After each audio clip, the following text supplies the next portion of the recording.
terms of future land use, they tend to hone in on statements that they put in their checklist, like please say that you will concentrate, 75% of your, investment or whatever goes within the growth area. That's like a big piece of it. I'm trying to think what else. I mean, I think that is like one of the major things. They're trying to reinforce, the idea is to invest where you already have your infrastructure, whether or not there's like actual, water and sewer infrastructure, but where you're already sort of developed and have those village centers, if you do have them. I don't know if that answers your question. I don't think that they're going to put this under a microscope in that sense. Yeah. I mean, we need to address the goals that the state says you need to address. So, the state says you need to address here's our affordability goal, or whatever, housing goal. But you've already done that. So that's like part of the checklist. And then how you address those is more the strategy that's more localized.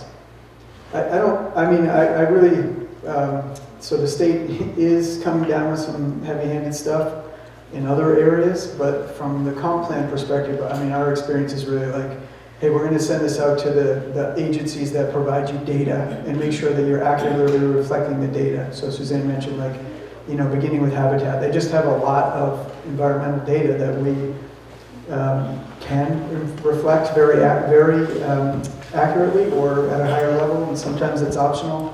And then we just need to make sure we're checking the boxes, and that's a big part of what we're trying to do.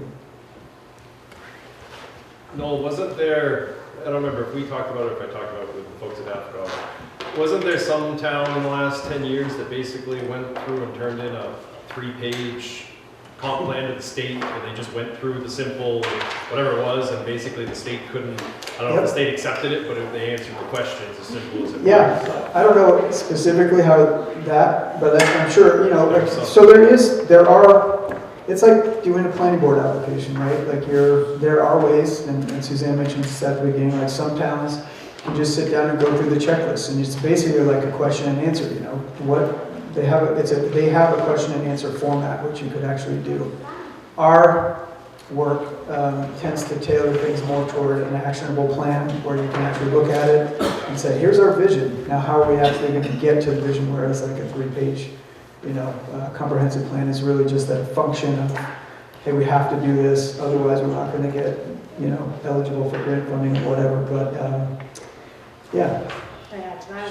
Yeah, so one thing we always like to remind people is like, it's important to use this process as a celebration of what you love about this place and what you want to continue to see existing in the future and how you want to continue to build on that. And so you can do a checklist like that, but it's can feel the heart and soul is missing, to a certain degree. And we hope when we do these projects that they really are like a work plan for the town, and that it doesn't just sit on a shelf, right? That people continue to revisit these ideas and make sure that the ones at least that are identified as top priorities are put into motion.